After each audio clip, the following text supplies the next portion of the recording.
अस्सलाम वालेकुम। मेरा नाम मोहम्मद उस्मान वारिस एसआई पीटीएस फारूकाबाद। आज जो मैं आपको लेक्चर डिलीवर करने जा रहा हूँ, ये लेक्चर कानून शहादत के आर्टिकल नंबर 8 के बारे में है। जो कानून शहादत का आर्टिकल नंबर 8 है, इसमें ये बयान किया गया है कि जो मुखबर है उसको तहफ़्फ़ुज़ दिया जाएगा।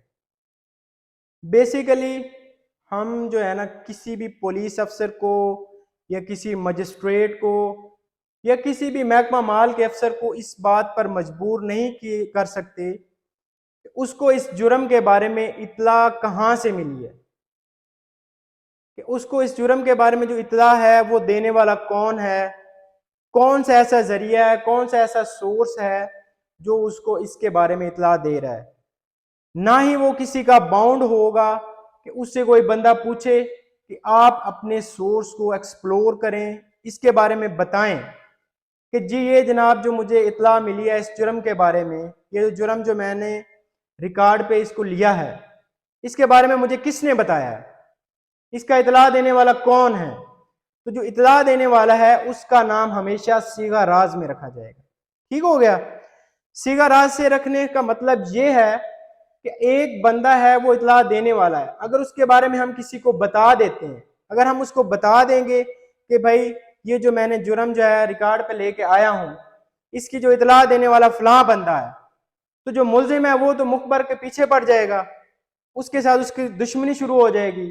वो उसको बताएगा भाई हाँ जी आपने ये मेरे खिलाफ इत्तला दी थी, अब आपको मैं इसके बारे में मजा चखाता हूँ।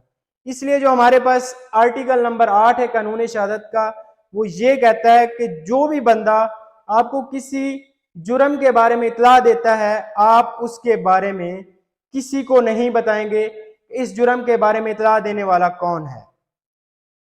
इसके बाद हम बात करते हैं आर्टिकल 16 शरीक जुर्म के मुतालिक। जो शरीक जुर्म होता है इसके बारे में हमें कानून शहादत ये कहता है कि जो आपका शरीक जुर्म है, ये जो शहादत देता है वो शहादत काबिल इदखाल है, यानी कोर्ट के अंदर वो एडमिजेबल है।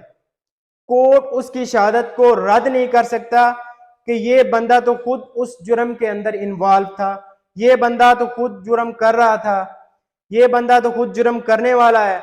नहीं, जो वो शहादत देगा वो काबिल इदखाल होगी, कोर्ट उसको मानेगा और उसकी शहादत की बुनियाद पर जो उसके साथ तमाम जुर्म करने वाले लोग हैं उनको भी सजा देगा। और जब वो उनको सजा देगा तो उसके बारे में वो ये कहता है कि जनाब आपके बारे में जो एक हमें इत्तला मिली थी, आपके जुर्म के बारे में इत्तला मिली थी, ये इत्तला बिल्कुल वैलिड है, इसको हमने प्रूफ किया है, इसको हमने क्रॉस वेरीफाई किया है। क्रॉस वेरीफाई करने के बाद हम चेक करते हैं कि जनाब बिल्कुल आप इस जुर्म के अंदर इन्वॉल्व थे और आपको कानून के मुताबिक सजा दी गई है। दूसरे नंबर में कानून शहादत ये कहता है कि जो हमारे पास शरीक जुर्म है, इसकी जो शहादत है वो हदूद के मुकदमात के अंदर काबिल कबूल नहीं है। अगर किसी बंदे के ऊपर हद का नफाज किया गया तो उसमें तो हमें हदूद के जो कानून हैं उनके मुताबिक जितने गवाहान की तादाद मुकर्रर की गई है उतने गवाहान का होना जरूरी है। इसलिए कानून शहादत ये कहता है कि जो हमारा शरीक जुर्म है वो हदूद के मुकदमात में गवाही नहीं दे सकता, उसकी शहादत जो है वो काबिल इदखाल नहीं है। तीसरे नंबर में जो आर्टिकल नंबर 16 है वो ये कहता है कि जो शरीक जुर्म है उसकी शहादत की बिना पर अगर किसी बंदे को सजा हो जाती है तो वो सजा कानूनन तौर पर जायज है। ठीक हो गया। इसके बाद हम ये देखते हैं चौथा पॉइंट।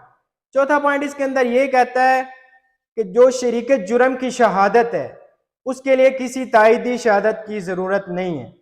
उसका मतलब ये है कि अगर हमारे पास शरीक जुर्म एक शहादत देता है कि ये जुर्म हमने किया था, लेकिन अगर कोर्ट के अंदर उस शहादत को हम साबित नहीं कर सकते, वो शहादत साबित नहीं होती, तो फिर जो है वो कोर्ट उसको खारिज कर सकती है। लेकिन आर्टिकल 16 ये कहता है कि जो शरीक जुर्म की शहादत है उसके लिए किसी तायदी शहादत की जरूरत नहीं है, उसको किसी और जरिए से साबित करने की, किसी और जरिए से उसकी तफसीलात हासिल करके उनको साबित करने की जरूरत नहीं। ठीक है जी, ये था थोड़ा सा तारुफ आर्टिकल नंबर 8 का और आर्टिकल नंबर 16 कानून शब्द।